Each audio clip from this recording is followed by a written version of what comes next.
Puis un jour, tu t'es mis, en l'occurrence, à écrire. Donc là, tu es passé de l'autre côté de la barrière, en quelque sorte.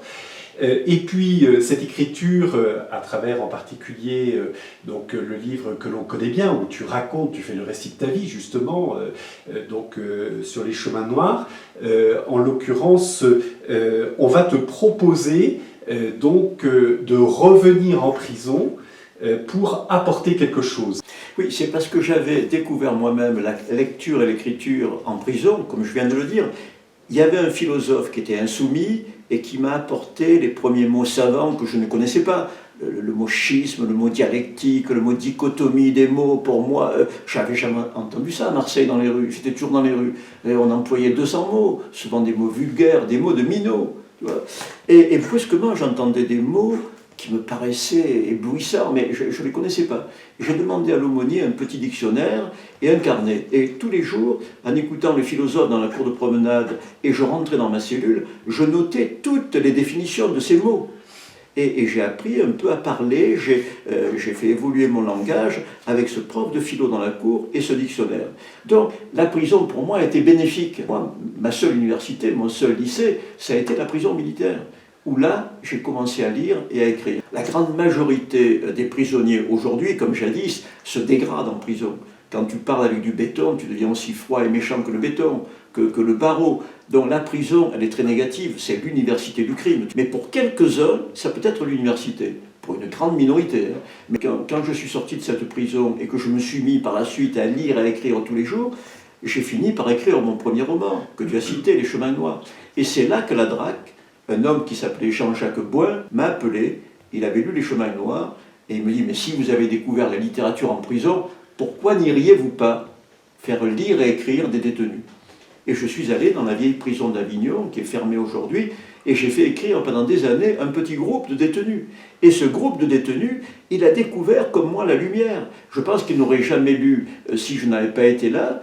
Et j'arrivais tous les lundis, on parlait de tout, de foot, de femmes, de Marseille, de voyage, on se racontait des blagues, et on commençait à parler de littérature. Cette cellule est devenue la petite université de littérature d'Avignon. Petite. Tu dis à ce propos, j'apporte mieux qu'un 38 spécial ou une lime ou un téléphone portable, j'apporte des mots.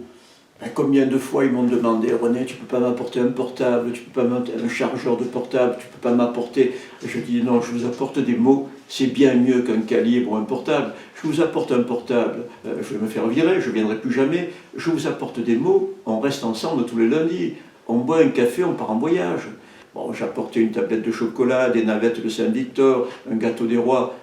Comme je n'avais pas de problème dans mon atelier d'écriture, par la suite je suis allé au Baumettes, j'ai fait travailler des mineurs à la prison de Luynes, mais comme je n'avais pas de problème, les gardiens, il faut bien savoir qu'il ne faut pas se mettre à dos les gardiens. Parce que les gardiens, ils te fouillent quand tu rentres. Si on trouve un truc dans ton cartable, c'est fini.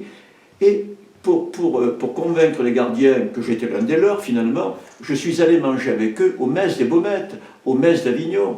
Et là, tu te fais des copains chez les gardiens, tu fais la belote avec eux, tu es un supporter de l'OM, donc tu es au-dessus de tout soupçon, tu vois. Tu sais jouer à la belote, tu parles un peu de cul, et tu es supporter de l'OM. Et ça permet de faire rentrer la littérature en prison. Mais mon cheval de Troie, ça a été le cul, la belote et l'OM, tu vois. À partir de là, ils ne m'ont plus jamais emmerdé. Donc je pouvais rentrer n'importe quoi. Mais je rentrais surtout des mots. Et je me suis rendu compte que cette petite université clandestine, là, était non seulement très agréable, mais très bénéfique pour ces gens qui n'avaient jusque-là que volé, menti, tué, trafiqué. Tu dis, la prison serait presque aujourd'hui le lieu idéal pour entreprendre la lente descente vers nos propres abysses. Et ces gens-là n'iront jamais à l'école. En général, à 9-10 ans, ils ne vont plus à l'école, on dit décrochage scolaire. Ils deviennent délinquants, comme moi, je suis devenu délinquant.